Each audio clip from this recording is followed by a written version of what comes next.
a 90-pound Belgian Malinois with a kill record nobody wanted to talk about, was sprinting full speed at the rookie civilian, and the men behind the fence were already laughing, already certain they'd see her break.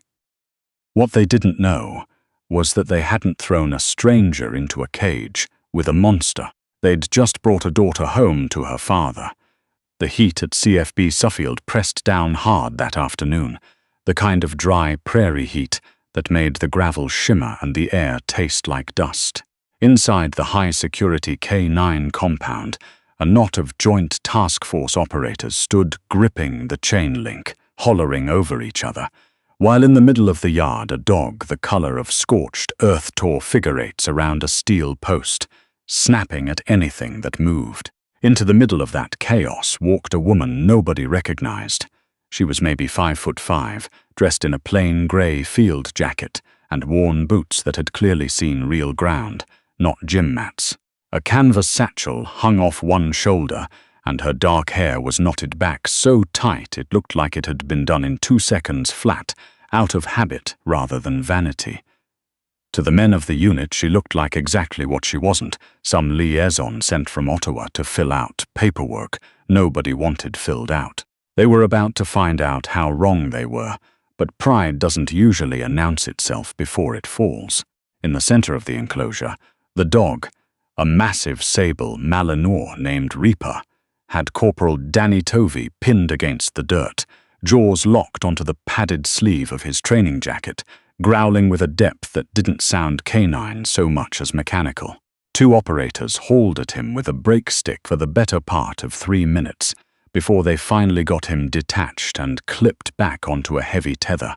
Even leashed, Reaper kept lunging at the end of the chain, froth gathering at the corners of his mouth, his pupils blown wide and black. This wasn't training. This was something closer to a breakdown. The woman stood near the fence with her fingers curled loosely through the metal, watching without flinching, her expression unreadable, the kind of stillness that comes from someone doing math in their head, rather than feeling fear. Warrant Officer Reuben Stockdale stepped out of the enclosure first, slamming the gate behind him, chest heaving, sweat darkening the collar of his shirt. He peeled off his gloves and threw them onto the bench with disgust. "He's done," Stockdale said to the man beside him, a broad-shouldered sergeant named Liam Brask. "3rd time this week he's gone off the rails. Doesn't respond to commands, doesn't respond to the collar. He's a liability waiting to get someone killed." Brask shook his head slowly. "Ever since Kandahar, ever since Corporal Whitfield took that round, the dog never came back from it. He's not coming back," Stockdale said. "We're putting him down. There's no rehoming a dog like this. He's a manita now." "Excuse me." The voice that cut through wasn't loud, but it carried the kind of voice that has spent years being calm in rooms full of noise. Stockdale and Brask turned. The woman had walked up without either of them noticing, her satchel still slung over one shoulder. Stockdale gave her a once-over and dismissed her just as fast. "Admin's back that way," he said, jerking a thumb toward the main road. "This is a restricted compound." "I know exactly where I am, Warrant Officer," she said evenly. "I'm here about the dog." Brask let out a short laugh. "About the dog? You're here to evaluate Reaper? What is this, the SPCA's new contract with the military?" She didn't react to the jab. Instead, she stepped closer to the fence, eyes locking onto the dog, still digging trenches into the dirt at the end of his chain. "His name is Reaper," she said, glancing once at the clipboard tucked under her arm before meeting Stockdale's eyes again. 5 years old, trained for forward reconnaissance and breach support, 2 tours in Mali, 1 in Latvia, saved 4 men in an ambush outside Gao, and lost his handler, Corporal Whitfield, doing it. Stockdale crossed his arms. "So you can read a file, congratulations." Did the file mention he nearly took Tovey's shoulder apart 20 minutes ago? "He's not broken," she said quietly, watching the dog pace. "He's grieving, and he's furious, because everyone keeps trying to handle him like a piece of equipment instead of what he actually is. A dog like this doesn't run on force, Warrant Officer. He runs on one bond. You're trying to dominate him, He doesn't respect that, so he fights it. Stockdale stepped in close, using his height the way men like him always did, the same move that worked on recruits half his age. Listen, whoever you are, I've handled working dogs since before you finished high school. I've had Malinois that would walk through fire for me. Don't stand there in your little jacket and lecture me about combat dogs. If you think you know so much, get in there and prove it. It was meant as a dare, the kind designed to end in an apology and a quiet exit. He didn't know who he was talking to. He didn't know that Dr. Maren Solberg wasn't a liaison at all. She was the lead architect behind one of the country's most classified canine programs, a joint research initiative buried so far under layers of clearance that most generals didn't know it existed. She hadn't just studied working dogs. She'd built them. A small, almost invisible smile touched the corner of her mouth. "All right," she said simply, and dropped her satchel into the dirt. "Give me a sleeve." The yard went dead silent. Brask and Stockdale exchanged a look. Tovey, still icing his shoulder on a bench nearby, sat up wincing. "Hang on, Warrant. She's not wearing a vest. That dog's 90 pounds of muscle. He'll break her arm." Stockdale hesitated, the weight of his own dare catching up to him fast. "Look, I was making a point. You don't have clearance to step in there. I'm not signing the euthanasia order until I do a hands-on evaluation," she said, already pulling a heavy padded sleeve from her bag and strapping it to her left arm with practiced, unhurried movements. "You issued the challenge, warrant officer. As ranking handler on this deck, you're required to allow a behavioral specialist a final assessment before terminating a Tier 1 asset. That's me. Open the gate." Brask snorted. "She wants a war story. Fine, keep him tethered. First sign of trouble, we pull her out." Stockdale ground his jaw. "You stay 5 feet inside. No sudden movement. No eye contact. He lunges. You drop the sleeve and back off. I know the protocols," she said, and walked toward the gate. Inside, Reaper went still the second the gate creaked open. His head snapped toward her, ears flattening, the ridge of dark fur along his spine rising. A low growl built in his chest like something idling, waiting for a reason. Brask cracked the gate just enough to let her slip through, then slammed it shut behind her with a metallic clang. "All right," Brask called through the fence, arms folded. "Show us." The compound smelled of hot metal and dust. At the far end, 60 feet away, Reaper dropped into a crouch, every muscle wound tight, a thread of saliva swinging from his jaw. Then Stockdale made the mistake that would haunt him for the rest of his career. Thinking the woman needed a real scare to send her running, he reached for the wall-mounted release on the tether line. "Let's see how she handles the genuine article," he muttered to Brask and pulled it. Click. The tether dropped free. Reaper didn't hesitate.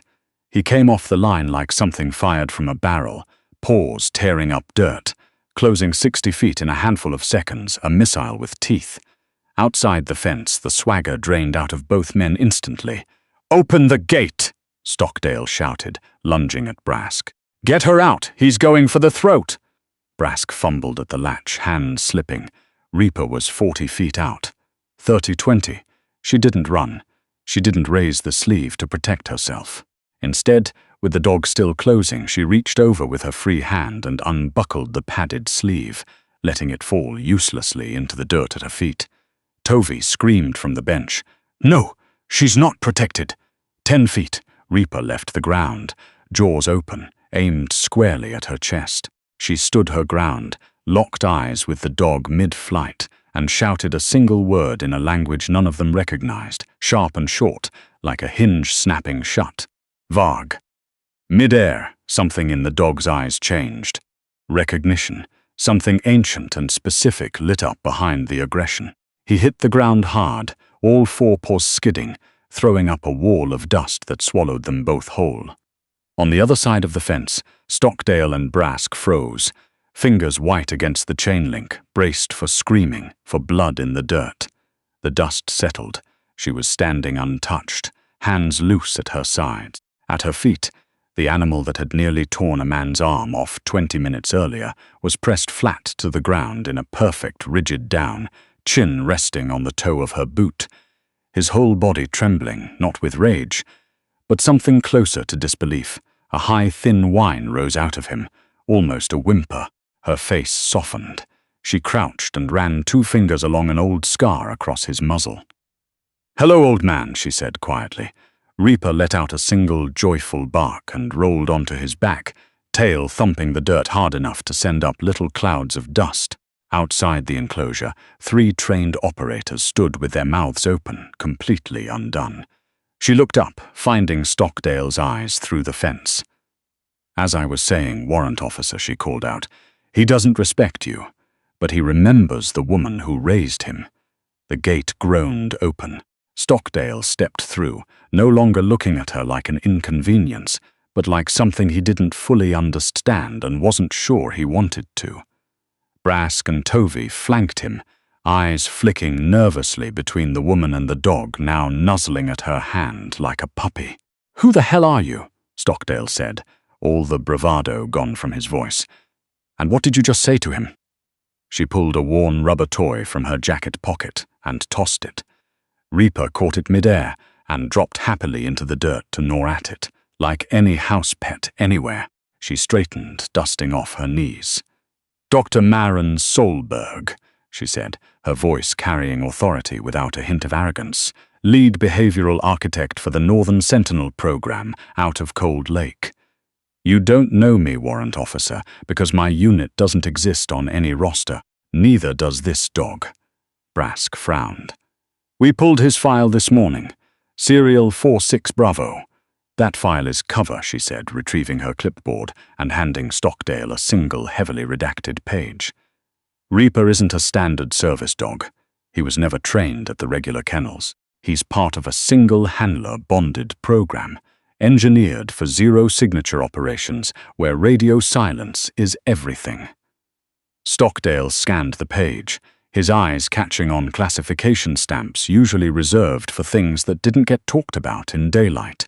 "Single handler bonded," he repeated, looking down at the dog.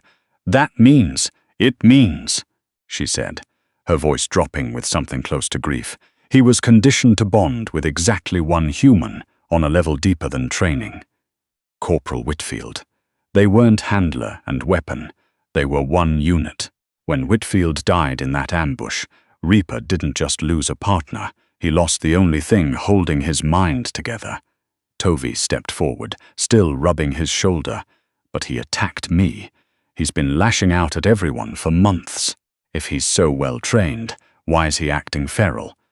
"Because every one of you triggered his failsafe," she said, sweeping her gaze over the 3 of them.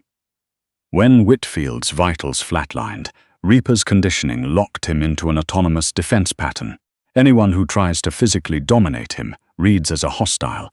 You used choke chains and dominance tactics. To a dog built like this, that's an act of war. Before Stockdale could answer, tires screeched outside the fence. A grey staff vehicle skidded to a stop, and out stepped Major Owen. No. Out stepped the base commander, a tall, hard-edged officer named Colonel Desmond Achibi, a man who measured the world in straight lines and clean outcomes. Right now his face was a study in fury. He marched up to the fence. "Warrant Officer Stockdale. I gave the order to euthanize that animal at 1700 hours. I was just told a civilian is interfering with the disposal of a hazardous asset." "Colonel Achi," she said, walking toward the fence and leaving Reaper in a perfect down with a single flick of her wrist. "Dr. Maren Solberg. I hold overriding authority on the disposition of Sentinel-class assets." Achib looked her up and down with open scorn. "I don't care if you've got a letter from the Prime Minister, Doctor. That dog put 2 of my men in the infirmary. He's psychologically compromised and undeployable. I won't have a wild animal on this base." "He's highly deployable, Colonel," she said, calm tightening into something sharper. "He's simply refusing substandard handling." The insult landed, and Stockdale flinched, but deep down, after what he'd just watched, he knew it was true. Achibi's eyes narrowed. "Is that so? Prove it. Tonight, 2100 hours, we run a live exercise in the shoot house. Full blackout, hostage scenario, opposing instructors in padded suits under their kit. If that animal breaks protocol once, barks, misses a target, touches a hostage, I will put him down myself. Understood. Understood, she said, without a flicker of hesitation. Who's handling him? We don't have anyone cleared for whatever protocol this is, Stockdale said. She turned and looked at Reaper, who was already watching her like she was the only fixed point in the world. I am. By 2045 hours, the shoot house at the edge of the compound, a sprawling concrete and plywood maze built to mimic an urban objective, had been plunged into total blackout. The air smelled like cordite and damp concrete. Up on the catwalk above, Achebe, Stockdale, and a dozen skeptical operators stood with night vision goggles strapped on, watching the maze below glow faint and green. At the breach point, Dr. Solberg looked nothing like the woman who'd walked into the compound that afternoon. She wore a low-profile plate carrier, dark fatigues, a helmet rigged with quad-tube panoramic optics. In her hands, a suppressed carbine loaded with simunition. Beside her, Reaper sat in a specialized harness fitted with a silent infrared strobe, completely still, completely focused, the frantic animal from that afternoon nowhere in sight. Comms check, Achebe's voice crackled in her ear. 3 hostages, 5 hostiles. 10 minutes from breach. She didn't answer the radio. She pressed her palm flat against Reaper's ribs, felt his heartbeat slow and even under her hand, then tapped his harness twice. Silent breach. Reaper moved to the door without a sound, pressed his nose to the gap at the bottom, inhaled once, then turned and nudged her leg. Hostile, right side. Immediate. She raised her weapon, eased the door open, sliced the angle, and fired twice, pff, pff, dropping an instructor in the corner who threw up his hands in mock defeat. On the catwalk, Stockdale leaned over the rail, whispering to Brask. She had that angle covered before the door was even open. They moved through the structure like one organism, no verbal commands, just hand signals and quiet ultrasonic clicks from a device on her wrist. Reaper located 2 more hostiles in a kitchen and a storage room, and twice placed himself bodily between frightened role players and the doorway until she gave the all-clear. Achebe wasn't finished testing her. Phase 2, he ordered into the radio. Go off script. On the 2nd floor, in a narrow corridor choked with debris, a flashbang dropped from the stairwell and detonated. The walls shook. In any ordinary dog, the blast would have caused a break in heel, a bark, a scramble. Reaper didn't so much as twitch. He clocked it instantly as a distraction and spun to cover her blind side. A heavy-set instructor in padded armor dropped through a hidden panel in the ceiling directly behind her, weapon raised. She was still blinking the flash out of her optics. Before he could fire, 90 pounds of dog launched silently through the air and hit him center mass like a truck, slamming him into the wall. Up on the catwalk, Achebe gripped the rail. He's going to maul him, kill the lights, stop the exercise. Wait, Stockdale said, staring through his goggles. Look, Reaper hadn't gone for the throat. He had the instructor pinned, jaws locked precisely around the man's padded forearm, immobilizing the weapon, applying exactly enough pressure to control and not 1 ounce more. A clean, deliberate restraint. She turned, weapon ready, saw the threat was neutralized and lowered her carbine. 2 taps on her leg. Reaper released instantly, backed off 2 paces and sat, eyes locked on the downed man. The instructor lay there, laughing weakly, catching his breath. Jesus! Good boy! Damn good boy! She keyed her radio. Target secured. Structure clear. End exercise. The lights flared on, blinding after the dark. 10 minutes later, she and Reaper walked out into the cool night air, and the entire platoon was waiting. No mockery now. No talk of feral animals. Just a heavy, respectful silence. Achebe stepped forward and looked at Reaper, sitting calmly, panting, completely at peace. Then he looked at her. Dr. Solberg, he said, all the venom gone from his voice. I've served 23 years. I've watched some of the best soldiers this country has. I have never seen a unit move like that. He pulled a folded paper from his jacket, the euthanasia order, and tore it cleanly in half. He lives, Achebe said quietly. "One question. If he's bonded to a dead man, how did you get him to run a flawless op for you tonight?" She crouched, scratching behind Reaper's ears. "Because I never tried to replace Whitfield," she said. "I bred Reaper. I raised him from a pup up north. He remembers my voice. He remembers my scent. Tonight we weren't handler and weapon. We were family, finishing the job Whitfield started." Stockdale stepped out from the group and offered his hand. "Doctor," he said, a real smile breaking through, "if your program ever needs field testers, this platoon's available." She shook his hand. Down at her feet, Reaper let out a long, contented sigh, watching the men around him not as threats anymore, but as people who finally understood what he'd been trying to say all along. He had never been broken. He had simply been waiting for someone to remember who he really was.